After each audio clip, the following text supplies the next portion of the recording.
Bonjour à tous et bienvenue dans cette nouvelle vidéo. Aujourd'hui, nous allons nous intéresser au processus de recrutement pour un poste de data analyst. Quelles sont les étapes? Qu'est-ce qu'on attend de vous? Et les tests techniques? Les réponses tout de suite. Mais juste avant, pensez bien à vous inscrire à ma chaîne afin d'être notifié à la sortie des nouvelles vidéos.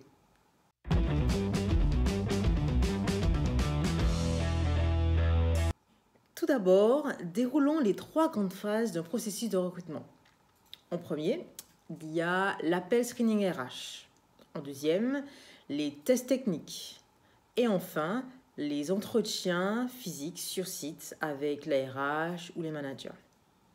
Commençons par l'appel screening RH. Sa durée est d'environ 10 à 20 minutes et son objectif est de valider quelques éléments clés avant votre entrée dans le processus de recrutement. Quelle est votre situation actuelle, vos compétences clés, votre intérêt pour cette opportunité, et puis d'autres détails tels que votre date de disponibilité ainsi que vos prétentions salariales. Votre objectif ici est de faire une bonne première impression. Vous devez commencer à prouver que vous êtes le candidat idéal. Alors, mon conseil ici, c'est de ne pas répondre à chaud lorsque vous voyez un appel qui vient d'un recruteur. Laissez plutôt le recruteur laisser un message sur votre messagerie et puis retournez sous l'annonce, regardez ce qu'il recherche et puis adaptez votre pitch et quand vous êtes prêt seulement, vous rappelez le recruteur. Profitez de cette étape pour poser les questions qui vont vous aider dans la suite du processus. Déjà, quelles sont les étapes de ce processus? Quels sont les éléments qui sont importants et qui feront la différence aux yeux du manager? La culture de l'entreprise ou les enjeux du poste ou de l'entreprise en ce moment. L'objectif ici pour vous est de glaner le maximum d'informations qui vont vous permettre de briller dans les prochaines étapes du recrutement. Si l'appel est concluant, vous allez passer à l'étape des tests techniques. C'est une étape qui est spécifique au métier de la data et qui devient de plus en plus incontournable. En général, sur 9 fois sur 10, il y a cette étape. Elle mérite vraiment de bien s'y préparer en amont.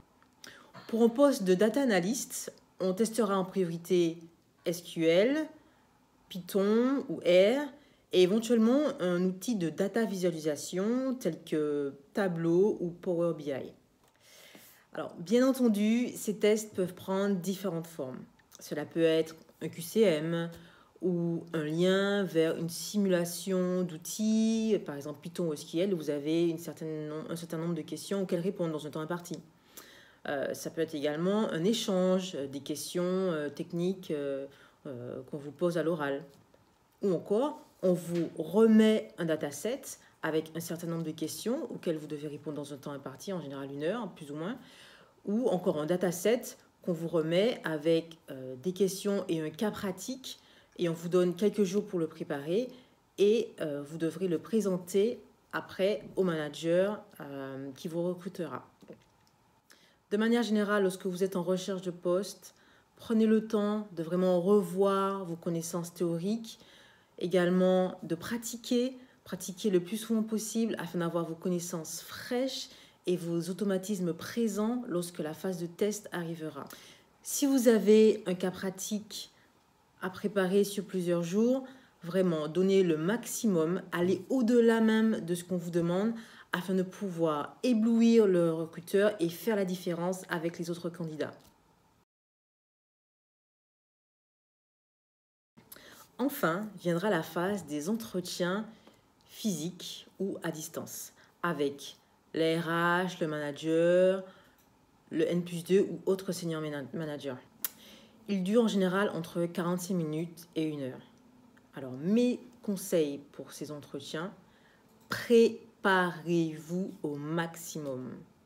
N'hésitez pas à coucher par écrit vos réponses aux questions les plus récurrentes. Qui êtes-vous? Pourquoi vous? Etc. Préparez des histoires dans lesquelles vous démontrez avoir les compétences essentielles pour le poste et pas seulement les compétences techniques, mais également les compétences comportementales, telles que votre capacité à travailler avec différents types de personnes, votre capacité à expliquer et à convaincre.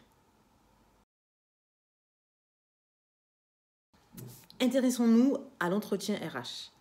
Son objectif est de comprendre votre parcours, sa cohérence, vos motivations, votre personnalité et déterminer si cela correspond à la culture d'entreprise, à l'équipe ainsi qu'à l'environnement.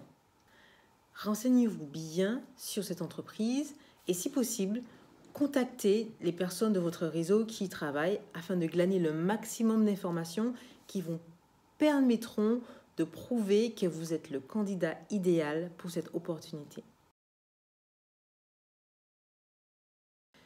L'entretien avec le manager est sûrement l'entretien le plus important, car c'est lui, le décideur, et c'est avec lui que vous allez travailler au jour le jour lors de votre prise de poste. Ici, on va vous demander d'aller un peu plus dans le détail, notamment dans les détails techniques de vos expériences passées. Là encore, préparez-vous à expliquer les projets sur lesquels vous avez travaillé, les technologies que vous avez utilisées et les résultats que vous avez apportés. Si vous n'avez pas beaucoup d'expérience, n'hésitez pas à préparer les projets que vous avez travaillés au cours de vos études ou au cours de votre apprentissage. L'étape de l'entretien avec le N+2 ou un senior manager peut servir à départager deux candidats en fin de process. Ou encore, elle peut juste être une étape de validation. Le manager a pris sa décision et le senior manager est juste là pour valider et rencontrer le candidat qui a été choisi. Dans tous les cas, il convient de démontrer votre compréhension des enjeux de l'entreprise et d'exprimer comment vous allez pouvoir les aider dans ce contexte. Quand toutes ces étapes sont passées avec succès, vient enfin le moment tant attendu de la proposition que vous accepterez si elle vous convient. Voilà, nous avons passé en revue les étapes principales d'un processus de recrutement pour un poste de data analyst. Bien entendu, il se peut qu'en réalité, les étapes n'arrivent pas dans cet ordre-là. Mais en tout cas, ce sont les étapes principales auxquelles vous serez confrontés lors de votre processus. Dites-moi ce que vous en pensez en commentaire. Si cela vous a plu, likez cette vidéo et pensez à bien vous inscrire à ma chaîne afin de recevoir les dernières notifications. À bientôt pour une nouvelle vidéo.